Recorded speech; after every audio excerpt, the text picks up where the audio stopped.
모세오경을 완성하는 책 신명기, 모세오경을 완성하는 책 신명기라는 제목으로 말씀 전하겠습니다. 오늘 전할 말씀은 그 신명기 서론에 대한 내용을 간단히 살펴보도록 하겠습니다. 신명기는 모세오경의 마지막 책입니다. 그리고 모세오경 전체를 마무리하는 위치에 있다라고 할 수가 있을 것입니다.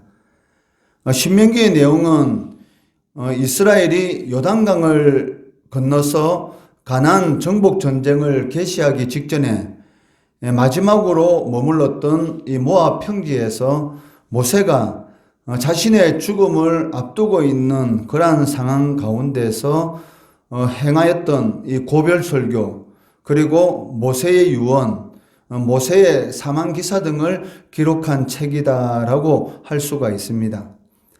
신명기는 그 출애굽 시대에 가장 이 말기의 사건을 기록한 그 내용이지만 출애굽 시대의 역사, 그리고 율법 전반에 대한 내용들, 그리고 가나안 정착 이후에 미래의 상황들을 전제해서 율법의 적용적인 그런 내용까지 강론하고 있다는 점에서 모세오경을 완성하고 있는 책이다라고 할 수가 있을 것입니다. 신명기의 원어 제목은 그 말씀들입니다. 그리고 신명기 그 전체에 걸쳐 거듭 강조되는 단어가 있는데 잊지 말라 또는 기억하라 라는 단어와 순종하라 라는 단어입니다. 이는 그 모세오경의 마지막 결론이 결국 그 하나님의 말씀을 늘 기억하며 순종하라라는 것임을 강력하게 제시하고 있다라고 할 수가 있을 것입니다.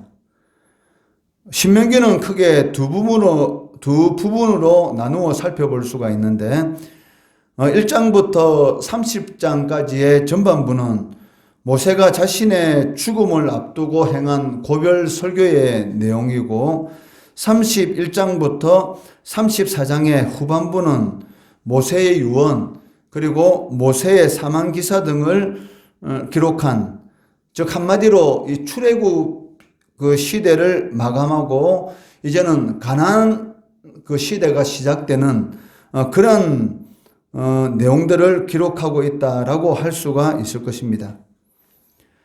이처럼 죽음을 앞둔 모세의 고별 설교, 그리고 모세의 죽음을 핵심 내용으로 하고 있는 그 신명기는 그 1차적으로는 그 당시에 모압 평지에 있던 이스라엘 백성들에게 율법에 대한 그 순종의 그러한 자세를 지니도록 그 함으로써 그 가나안 정복 전쟁, 그리고 가나안 땅 정착이라는 새로운 시대를 대비하기 위해 주어진 광야의 말씀이다라고 할 수가 있을 것입니다. 또한 이런 신명기의 메시지는 그 언제나 이런 새로운 삶의 그 기로에서 선택을 해야 하는 그 오늘날 성도들에게도 주어지는 메시지다라고 할 수가 있다는 것입니다. 그렇기 때문에 그 신명기는 당시 이 가나안 땅을 앞두고 있는 이스라엘 백성들에게만 주어진 것이 아니라 오늘날 이 시대를 살아가고 있는 성도들에게도 똑같이 주어지는 메시지이다. 즉 가나안 땅에 들어가게 되면 반드시 이 선택을 해야 될 그러한 이 기로에 이스라엘 백성들이 서게 되는 것이죠. 즉 하나님을 섬길 것인가, 아니면 그 땅을 살고 있는 가나안 족속들이 섬기는 우상을 선택할 것인가, 이러한 선택의 기로에 서게 되는 것처럼 오늘날 이 시대를 살아가는 성도들도 항상 선택의 기로에 있다는 것입니다. 하나님의 뜻대로 살아갈 것인가, 아니면 이 세상이 추구하는 그러한 이 가치관을 가지고 살아갈 것인가, 그러한 이 선택의 기로에 있기 때문에 신명기는 이러한 그 선택의 기로에 있는 모든 하나님의 백성들에게 주어지는 말씀이다라고 할 수가 있다는 것입니다. 또한 신명기는 거듭해서 이스라엘 백성들은 언제든지 하나님의 율법에 대한 순종과 불순 그 종을 선택할 그런 위치에 처하게 된다라는 것을 직접적이고 간접적으로 기록하고 있습니다. 하나님께서 이스라엘 백성들을 하나님의 백성으로 선택했습니다. 그런 상황에서 인간은 이 자유의지를 가지고 있습니다. 이 자유의지를 가지고 있는 이스라엘 백성들이 이 자신의 의지로서 하나님께 대한 순종 아니면 불순종을 선택할 그런 위치에 서게 된다는 것입니다. 원래 모든 인간들은 그 우주를 창조하신 창조주시고 인간의 생사복을 주관하시는 즉 절대 주권을 가지고 계시는 하나님께 그 순종할 의무를 태생적으로 가지고 있다라고 할 수가 있습니다. 왜냐하면 하나님께서는 인간을 창조하실 때 그 하나님을 섬기는 존재, 즉 하나님의 말씀에 순종해야 할 그런 존재로 창조하셨기 때문에 인간은 태어날 때부터 하나님의 말씀에 순종해야 한다라는 그런 의무를 가지고 태어났다라고 할 수가 있을 것입니다. 더욱이 이스라엘 백성들은 다른 백성들과는 구별되는 그런 하나님의 택한 백성으로 삼아 주셨기 때문에 하나님께 대한 이 사랑의 빛 때문이라도 하나님께 순종해야 하는 것은 당연하다는 것입니다. 그렇지만 여전히 이 순종과 이 불순종의 문제가 이스라엘 백성들 앞에 선택의 문제로 남아 있었다는 것입니다. 그리고 우리가 성경을 통해서 이미 아시다시피 이스라엘 백성들은 숱하게 불순종을 선택해서 사망과 이 저주의 길을 걸어갔던 것을 알 수가 있다는 것이죠. 사실 모세는 여호와께 대한 이 순종을 이스라엘 백성들에게 촉구하고 있는데 무조건 순종하라라고 일방적으로 지시하고 있지는 않다는 것입니다. 그보다는 인간이 필연적으로 하나님께 순종해야만 하는 그 당위적인 근거가 있는데 그 당위적인 근거를 네 가지로 제시하고 있습니다. 첫째는 하나님의 이 근본 자체는 절대 유일신이다라는 이 존재론적인 근거라는 것이죠. 즉 하나님 외에는 참신이 없다는 것입니다.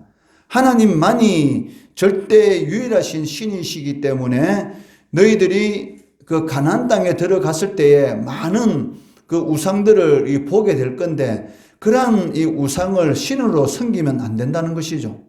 즉 하나님만이 절대 유일신이다라는 이 존재론적인 이 근거해서 하나님을 순종해야 된다라고 말을 하고 있고, 두 번째는 하나님께서 이스라엘을 출애굽시키고 인도해 주셨다는 역사적인 근거.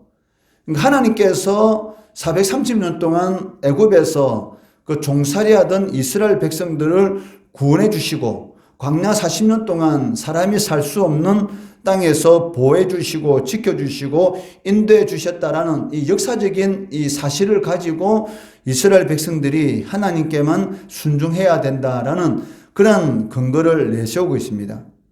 그리고 세 번째는 하나님께서 이스라엘 백성들을 태초부터 하나님의 백성으로 구별하시고 특별히 사랑해 주셨다라는 이 관계론적인 근거라는 것이죠. 하나님은 이스라엘 백성들에게 있어서 아버지시고, 그리고 또 하나님은 이스라엘 백성들에게 있어서 왕이신 것이죠. 그러니까 이스라엘 백성들에게 있어서는 하나님만이 왕이십니다. 그런데도 불구하고 이스라엘 백성들이 하나님 외에 또 인간적인 왕을 이렇게 요구하는 그러한 모습들을 이스라엘 백성들 역사에서 볼 수가 있는데, 실질적으로는 이스라엘 백성들에게 있어서는 하나님만이 참된 왕이시고, 또 하나님께서 이스라엘 백성들을 특별히 하나님의 백성으로 택하여 주셨다는 이런 관계론적인 근거에서 모세는 하나님께 순종하는 것이 당연한 것이다 라고 이스라엘 백성들에게 말씀하고 있습니다. 그리고 마지막으로는 하나님께 순종할 때만이 축복의 삶을 살게 되는 것이고, 그 이스라엘 백성들의 이 나라가 영원할 것이다라는 이 결과론적인 근거에서 이스라엘 백성들에게 하나님께 순종해야 된다라고 말씀하고 있습니다. 이것은 그 오늘날 그 하나님의 백성인 우리 성도들에게도 그대로 적용되는 것입니다. 즉 하나님만이 참신이기 때문에 이런 존재론적인 근거에 의해서 하나님께 순종해야 되는 것이고, 하나님께서 우리를 그 창세 전에 하나님의 백성으로 택하여 주셨다는 이런 특별한 사랑, 즉 이 강결론적인 이 근거에서 우리가 하나님께 순종해야 하는 것이고, 그리고 하나님만이 그 이 세상의 참신이시고, 그리고 하나님께서 우리를 지금 이 순간까지 인도해 주시고 보호해 주셨다라는 이런 역사적인 이런 사실의 근거에서 하나님만을 우리가 순종해야 되는 것이고, 그리고 하나님께 순종할 때만이 그 축복의 삶을 살아갈 수가 있고 우리가 영원한 생명을 누릴 수가 있다라는 이 결과론적인 것의 이 근거에서 우리가 하나님께 순종해야 한다는 것입니다. 이것을 모세가 이스라엘 백성들에게 신명기를 통해서 강조하고 있는데, 또한 오늘날 우리들에게도 똑같이 모세는 하나님의 말씀을 통해서 우리들에게 강조하고 있다는 것입니다. 그렇지만 그 하나님의 백성들에게 있어서 진정으로 중요한 것이 무엇입니까?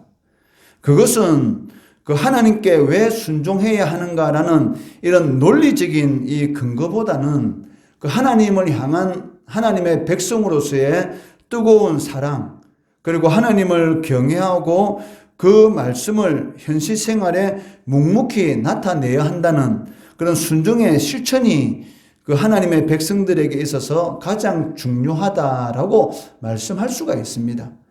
궁극적으로 예수님께서는 이 복음서에서 이 신명기 말씀을 가장 많이 인용하고 있는데, 이 사탄의 시험에 들었을 때도 바로 이 신명기의 말씀을 통해서 이 마귀의 이 시험을 이겨나가는 것을 볼 수가 있습니다. 그 이유가 무엇이냐면, 물론 모세가 신명기 말씀을 통해서 하나님을 순종해야 할 당위적인 그 근거를 이렇게 제시하고 있지만, 그런 이 논리적인 근거보다 더 중요한 것은 무엇입니까? 바로 하나님께 대한 사랑인 것이죠. 예수님께서도 나를 사랑하는 자는 내 계명을 지키는 자다, 그런 자들만이 내 안에 거할 수 있다라고 말씀하신 것처럼, 하나님을 향한 이 뜨거운 사랑이 바로 하나님을 경외하게 하는 것이고, 하나님의 말씀에 순종하게 하는 것이고, 삶 가운데 묵묵히 하나님의 말씀을 실천하는 그러한 삶을 살아가게 된다는 것입니다. 왜냐하면 하나님의 백성들은 세상 사람과는 다르다는 것이죠. 다르기 때문에 이스라엘 백성들이 가나안 땅에 들어가서 하나님의 말씀대로 살아야 되는 것입니다. 만약에 이스라엘 백성들이 이 세상에 있는 그런 사람들과 똑같은 구별되지 않은 그런 사람들이라면 가나안 족속이 살아가는 그런 삶의 모습으로 살아가도 되는 것입니다. 그렇지만 이스라엘 백성들은 구별된 하나님의 백성이고 다르기 때문에 다른 그런 삶을 살아갈 때만이 이런 복된 삶을 살아갈 수가 있다는 것이죠. 마찬가지로 오늘날 이 시대를 살아가는 우리들도 마찬가지입니다. 우리들은 다릅니다. 다르기 때문에 다른 모습을 가지고 살아가야 되는 것이지, 이 세상 사람들과 똑같은 그런 모습을 가지고 살아간다고 한다면 하나님과의 이런 특별한 언약 관계 안에 있는 사람이 될 수가 없다는 것이죠. 오늘날 성도들이 이 신앙생활을 한다고 하고 있지만 실질적으로는 세상과 다른 그런 모습을 보여주지 못하고 있다는 것입니다. 매주일마다 하나님 앞에 나와서 예배는 드리고 있지만 실질적으로 일주일에 삶을 살아가는 모습을 보면은 전혀 세상 사람과 다르지 않은, 세상 사람과 똑같은 그러한 모습을 살아가고 있기 때문에 실질적으로 하나님이 주시는 그런 은혜를 누리지 못한다는 것이죠. 하나님의 백성들은 하나님과 특별한 언약 관계에 있습니다. 그렇기 때문에 특별한 언약 관계 안에 있는 그런 그 삶의 모습, 즉 다름의 모습을 가지고 살아가야 한다는 것이죠. 즉 다르게 표현한다면 하나님의 백성들은 그 자신이 원하는 그런 원함의 삶이 아니라 하나님의 부르심, 즉 부름의 삶을 살아가야 된다라고 말을 할 수가 있을 것입니다. 세상 사람들은 자신이 원함의 삶을 살아갑니다. 그렇지만 하나님의 백성들은 어떤 삶입니까? 하나님께서 부르신 부름의 삶, 이런 삶을 살아가야 하는 사람들이 바로 하나님의 백성이다. 즉 하나님의 특별한 언약 관계에 있는 하나님의 백성들의 삶이다라고 할 수가 있다는 것이죠. 바로 이러한 특별한 언약 관계를 잘 보여주는 그러한 말씀이 바로 신명기의 말씀이다. 즉 모세오경 전체의 이 내용, 하나님이 창조주시고 그리고 이스라엘 백성들을 택하여 주셨고 그리고 택한 백성들이 어떻게 이 세상 가운데서 살아가야 되는가, 이런 모든 내용들을 마무리하는 그러한 위치에 있는 책이 바로 신명기고, 또 어떻게 하나님의 백성들이 이 축복의 삶을 살아갈 수 있는가, 즉 선택의 기로에 선 이스라엘 백성들, 하나님의 백성들이 어떻게 하나님이 기뻐하는 그러한 삶을 살아갈 수 있는가라는 것을 우리들에게 제시해 주는 그러한 책이 신명기다라고 할 수가 있을 것입니다. 항상 선택의 기로에 서게 됩니다. 선택의 기로에 섰을 때에 우리 자신이 원하는 그러한 원함의 삶이 아니라 하나님께서 부르신 부름의 삶, 그러한 삶을 살아감으로 인해서 다름의 삶을 통해서 하나님의 은혜를 누리시는, 그를 통해서 하나님과의 특별한 언약 관계에서 안에 있는 그러한 하나님의 그 축복의 삶을 살아가시는 우리 성도 되시기를 주의 이름으로 축원합니다.